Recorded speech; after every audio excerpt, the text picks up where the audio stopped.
Em 13 de agosto de 1944, as colinas onduladas de Ogledal, na Polônia, tornaram-se o palco de um confronto dramático entre duas das forças blindadas mais formidáveis da Segunda Guerra Mundial. O Exército Vermelho Soviético e a Wehrmacht alemã estavam prestes a entrar em um jogo de gato e rato, onde os temidos tanques de ambos os lados se enfrentariam. Em 10 de agosto, a primeira frente ucraniana cruzou o rio Vístula e avançou pelas defesas inimigas ao sudeste de Sandomierz, expandindo seu território e a cabeça de ponte. Em resposta, os alemães rapidamente deslocaram 5 divisões, incluindo a poderosa 500 e 1ª Divisão Panzer pesada do sul da Ucrânia. Eles também trouxeram 5 divisões de infantaria da Alemanha, 3 da Hungria e 6 brigadas de canhões de assalto para tentar retomar o território perdido a oeste do Vístula. Em antecipação a um contra-ataque alemão, o alto comando soviético ordenou a reorganização de suas tropas. Os preparativos defensivos deles começaram com a colocação estratégica de extensos campos minados. Em 11 de agosto, o 6º Corpo de Tanques da Guarda do 3º Exército de Tanques da Guarda assumiu posições defensivas nos arredores das cidades de Sildov e Ogledal. Ambas haviam sido capturadas mais cedo naquele dia. Naquele momento, a cabeça de ponte parecia um semicírculo irregular, tocando o rio Vístula no meio, enquanto a 52, a Brigada de Tanques da Guarda, protegia o lado esquerdo. Mas trabalhar com solo arenoso trazia desafios, pois as trincheiras desabavam ao tentarem cavá-las fundo o bastante para esconder os tanques. Curiosamente, os alemães também enfrentavam problemas semelhantes. Devido ao solo arenoso, as tropas soviéticas frequentemente testemunhavam tanques Pantera navegando pelo terreno arenoso, onde seus motoristas lutavam para manter o controle.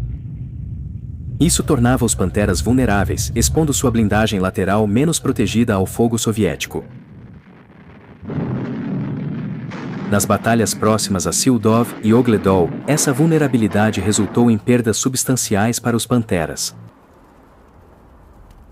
Em 11 de agosto a 53, a Brigada de Tanques da Guarda sozinha destruiu 8 dos tanques pesados alemães.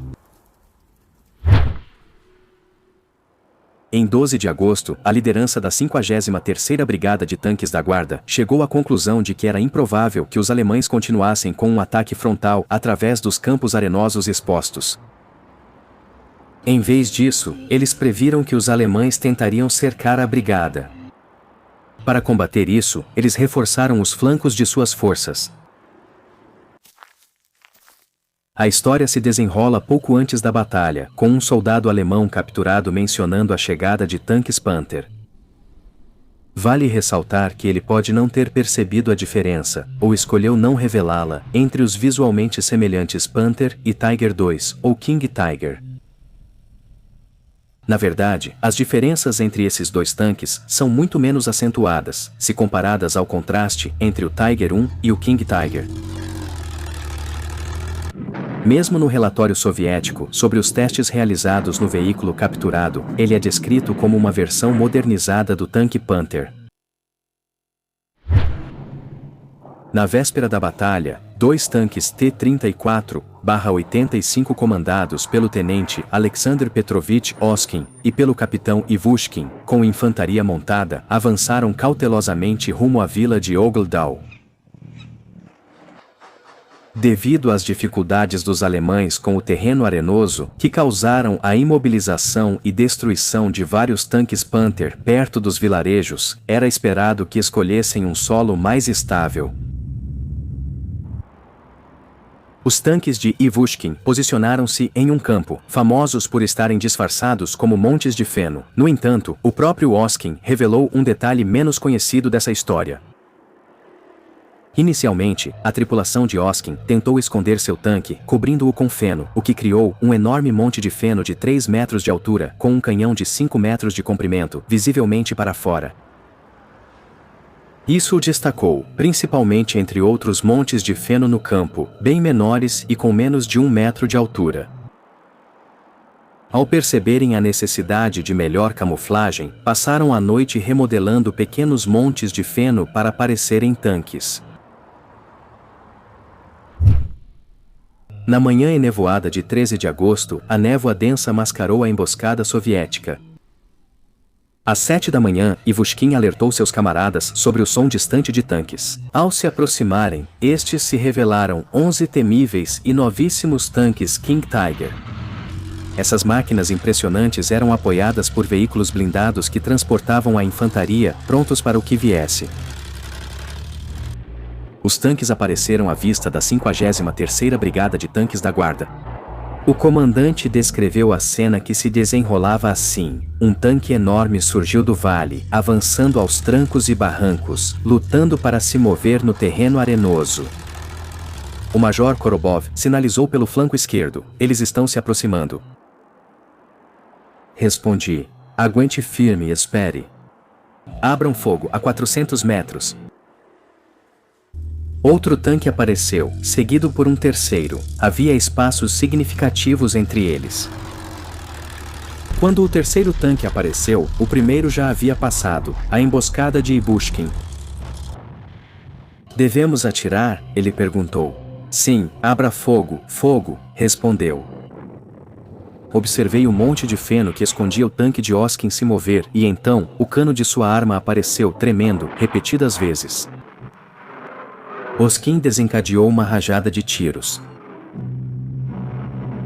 Eu vi buracos negros aparecendo nas laterais dos tanques inimigos, um após o outro.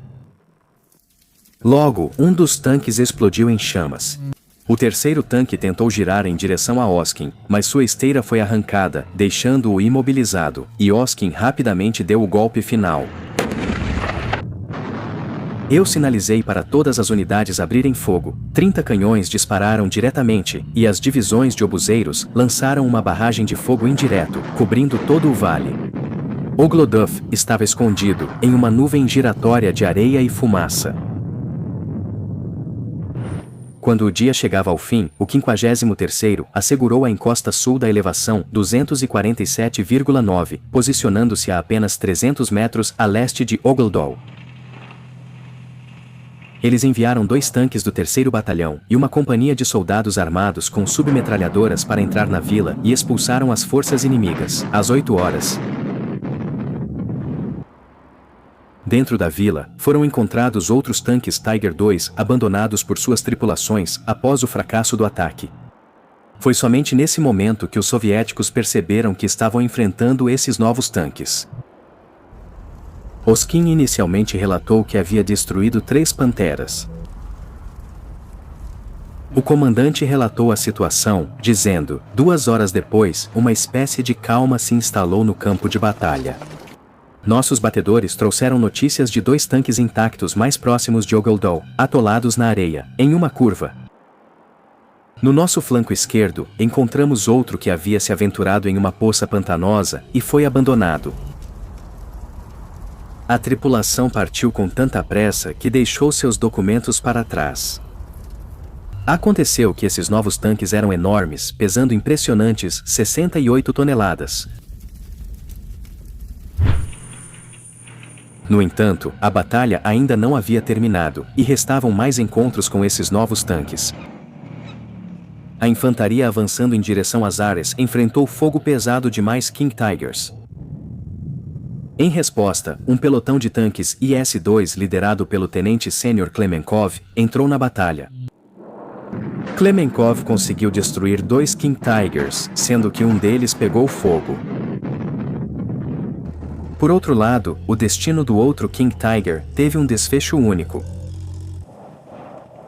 Antes do amanhecer, um pelotão de tanques sob comando do capitão Klemenkov tomou posições perto de Oglodov. O 2º Batalhão do 294º Regimento de Artilharia Autopropulsada atacou Oglodov, mas encontrou resistência dos tanques inimigos, escondido atrás de uma casa em alguns arbustos na borda sul da vila. O avanço da infantaria foi interrompido, o que nos levou a enviar um relatório para Klemenkov. Camarada Klemenkov subiu até um ponto de observação e disparou 2 tiros, demolindo a casa que estava protegendo o tanque inimigo. Quando o tanque inimigo começou a recuar, o próximo disparo de Klemenkov danificou uma de suas esteiras, deixando-o imóvel. A tripulação inimiga abandonou o tanque e fugiu. Nossa infantaria tomou o tanque, virou sua torre em direção ao inimigo e abriu fogo. Um total de 7 tanques Tiger II avançaram na direção de Moker. O tanque IS-2, comandado pelo tenente sênior da guarda Utilov, os enfrentou, abrindo fogo a uma distância de 800 metros. Os disparos precisos de Utilov destruíram 2 Tiger II, sendo que um deles pegou fogo. Em resposta, os tanques alemães recuaram, se reorganizaram e lançaram uma nova ofensiva em direção a Panik. O tanque IS-2 do tenente Belayakov estava em emboscada naquela direção. Quando a coluna inimiga estava a menos de 1.000 metros, o fogo preciso de Belayakov incendiou um Tiger II. Isso forçou os tanques restantes a recuarem mais uma vez. No decorrer de 3 dias, de 11 a 13 de agosto, 7 King Tigers foram completamente destruídos, enquanto 6 foram capturados, na maioria das vezes sem danos. Entre os tanques capturados, havia o do comandante, com mapas valiosos e manuais desses novos tanques. Essa informação foi verificada por um soldado alemão capturado.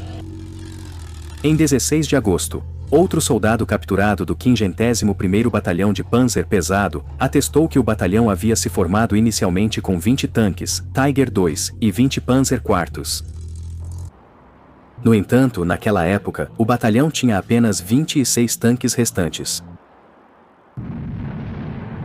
O comandante do 53º lembrou: é bastante desafiador determinar qual unidade destruiu quais tanques. Alguns batalhões abriram fogo simultaneamente, e tínhamos 2 batalhões de artilharia, junto com 2 regimentos de canhões autopropulsados, todos engajados. Inimigo. Aviões de ataque ao solo também desempenharam um papel vital. A tripulação de Oskin indiscutivelmente incendiou 3 tanques e desativou o outro. O próprio Oskin recebeu o prestigioso título de Herói da União Soviética, enquanto seu artilheiro, Abubakar Murhadorov, foi homenageado com a Ordem de Lenin. Toda a tripulação recebeu merecidas medalhas por seu papel na batalha em Ogladov.